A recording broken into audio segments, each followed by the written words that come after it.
Quais os motivos pelos quais o time do Corinthians não tem conquistado mais títulos e premiações nos últimos anos? Vamos analisar cada ponto crítico que tem afetado o desempenho do clube, desde a gestão até a concorrência no futebol brasileiro. Vamos começar com o primeiro ponto, a gestão. A administração de um clube de futebol desempenha um papel crucial no seu sucesso. Na década de 2010, o Corinthians era gerido com eficiência e competência. Com nomes como André Sanches liderando o clube, isso se traduziu em um período de conquistas notáveis, incluindo a Libertadores e o Mundial. Na época de ouro do Corinthians, que abrangeu a década de 2010, o clube desfrutou de uma gestão financeira sólida. De 2010 e 2017, o clube teve treinadores notáveis, como o Tite, que liderou a equipe na conquista da Copa Libertadores em 2012 e do Mundial de Clubes no mesmo ano. Tite trouxe estabilidade e um estilo de jogo coeso à equipe. Além disso, durante esse período, em 2015, o Corinthians conquistou o Campeonato Brasileiro com uma campanha impressionante. A gestão acertada também permitiu contratações estratégicas, como a do atacante Guerreiro, que se tornou uma figura icônica no clube.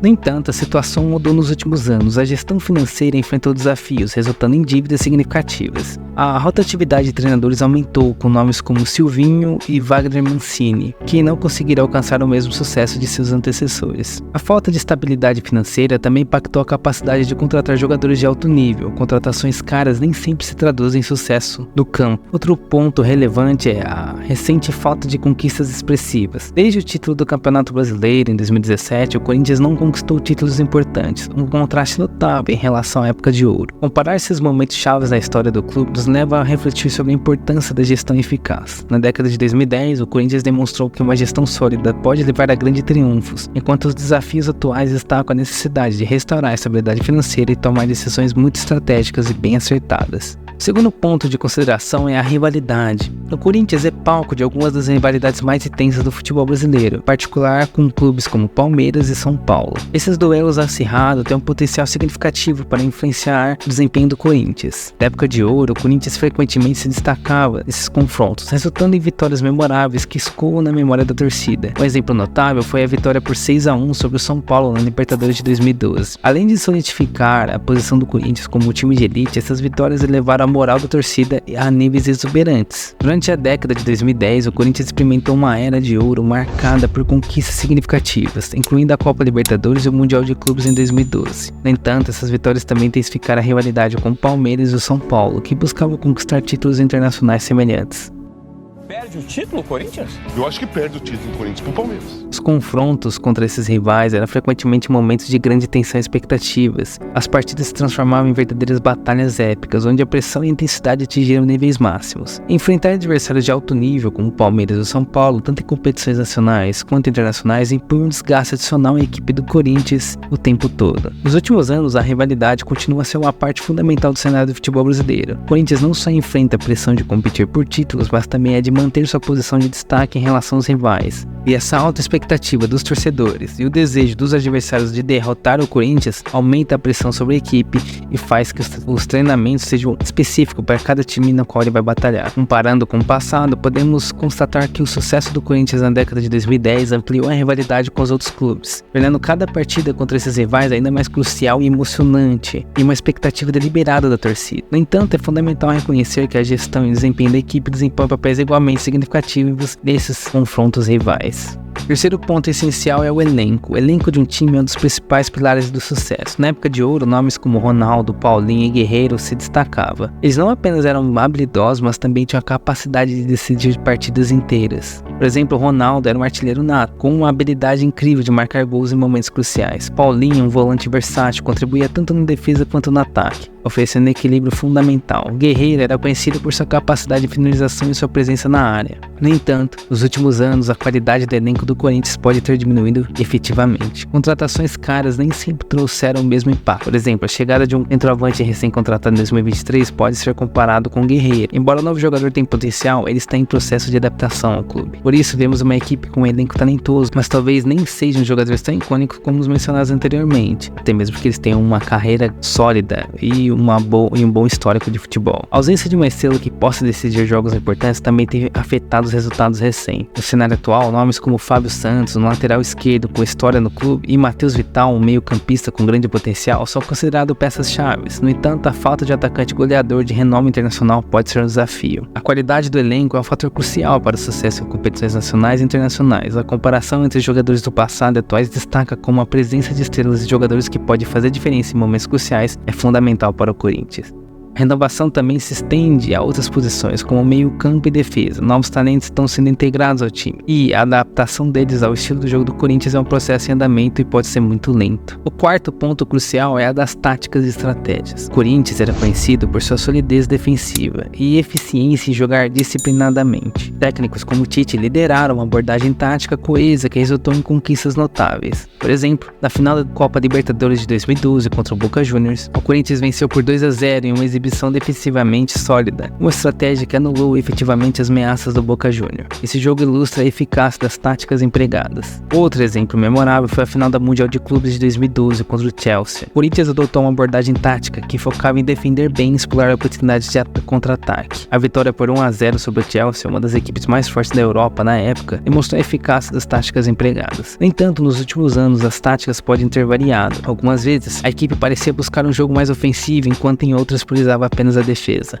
Um exemplo disso foi a derrota por 4-0 para o Palmeiras na final da Copa do Brasil em 2021. Nesse jogo, a estratégia pareceu desorganizada, resultando em uma derrota expressiva e questionamentos sobre a abordagem tática adotada. Outro exemplo pode ser visto em partidas onde o Corinthians lutou para marcar gols contra equipes consideradas mais fracas, indicando problemas na criação de oportunidade ofensiva. Comparando esses exemplos com o passado, fica claro como a abordagem tática pode ser determinante nos resultados. A solidez defensiva e a eficácia em jogos chaves eram características da era de ouro do Corinthians, enquanto a falta de uma estratégia coesa pode ter impactado negativamente o desempenho recente. Quinto ponto que merece nossa atenção é o impacto de lesões e suspensões. Lesões graves e suspensões de jogadores chaves podem exercer influências profundas no desempenho do clube todo. Vamos explorar essa questão comparando a estabilidade do passado com os desafios atuais em relação às lesões e suspensões, revelando como esses fatores afetam diretamente a equipe. Vamos pegar um exemplo onde foi um momento muito crítico na reta final do Campeonato Brasileiro de 2021. No auge da competição, o artilheiro do Corinthians, Jô, sofreu uma lesão que o afastou dos campos por um longo período. Essa lesão teve impacto imediato e tangível no desempenho da equipe. A ausência de Jô, que era o goleador da equipe, afetou negativamente as chances do Corinthians de competir pelo título. Para ilustrar o peso das suspensões, recordemos um clássico confronto direto com o Palmeiras da partida de decisão. O meio-campista Gabriel recebeu o terceiro cartão amarelo e foi suspenso. Gabriel era uma peça fundamental na estrutura do time e sua ausência devido à suspensão teve consequências significativas, não apenas no resultado do jogo, mas também na posição do Corinthians na tabela. O sexto ponto de discussão gira em torno da influência da fervorosa torcida corintiana e da pressão que ela pode exercer sobre a equipe. O Corinthians inegavelmente tem uma das torcidas mais apaixonantes do Brasil, uma legião de fãs que incendeia o estádio e mantém a chama da paixão acesa em todos os momentos. Sério, me lembro nos jogos de videogame como a torcida vibrava, e o Corinthians era um dos únicos times que tinha uma torcida tão viva e emocionante nesse jogo.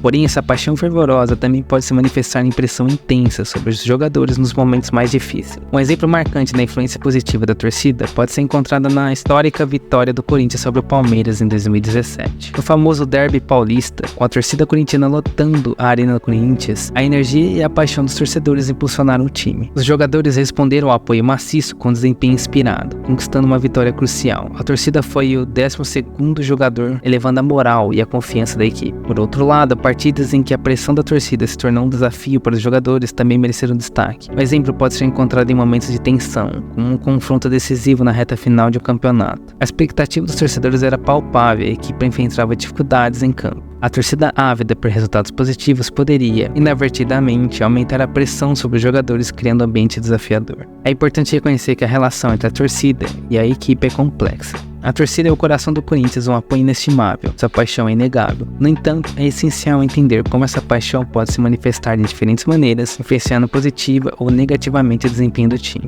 Em resumo, a torcida corintiana é uma força poderosa e inestimável para o clube, capaz de inspirar e levar a equipe a grandes conquistas. No entanto, como em todas as relações intensas, existem desafios e momentos de pressão que podem afetar o desempenho. Essa complexa dinâmica entre torcida e equipe é uma parte intrínseca na história do Corinthians, moldando não apenas a jornada do clube, mas também a experiência emocional de jogadores e torcedores. Um aspecto único e cativante do futebol, que faz do Corinthians um clube verdadeiramente especial. Por último e não menos importante, a concorrência. Além de ser um fator igualmente significativo, a concorrência no cenário do futebol brasileiro desempenha um papel cada vez mais relevante nas ambições e no desempenho do Corinthians. Um ambiente esportivo e dinâmico, com clubes de diferentes regiões, investindo pesadamente em contratações de alto nível e melhorias em suas infraestruturas.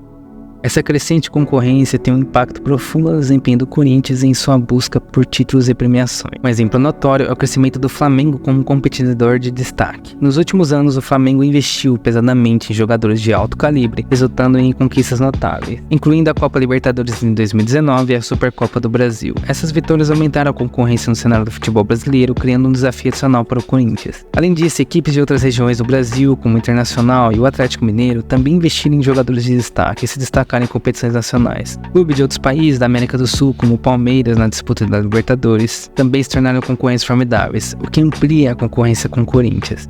O processo de globalização do futebol trouxe uma nova dimensão à competição. A chegada de jogadores estrangeiros de alto nível aos clubes brasileiros elevou o padrão de qualidade, aumentando a competição tanto em nível doméstico quanto internacional. Inovações táticas e a melhoria das infraestruturas dos clubes também contribuíram para elevar o nível de competição. A concorrência feroz é uma realidade inescapável do futebol atual, e os clubes, incluindo o Corinthians, precisam se adaptar continuamente para se manter competitivos. Isso não se resume apenas a investir em jogadores talentosos, mas também em uma estratégia de longo prazo que leve em consideração a evolução do cenário esportivo. Em tese, o Corinthians enfrenta o desafio contínuo de se manter relevante e competitivo no cenário do futebol. Este é um aspecto crucial da complexa dinâmica esportiva, onde a adaptação constante e a estratégia bem planejada são essenciais para manter o Corinthians em destaque no cenário do futebol brasileiro e internacional.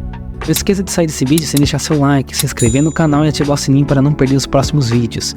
Garanto para você que sempre vamos tentar melhorar e trazer o melhor conteúdo possível. Eu sei que essas histórias são incríveis e você quer ouvir mais sobre o futebol. Então basta clicar nesse vídeo ou a playlist bem aí. Nos vemos no próximo vídeo. Até logo.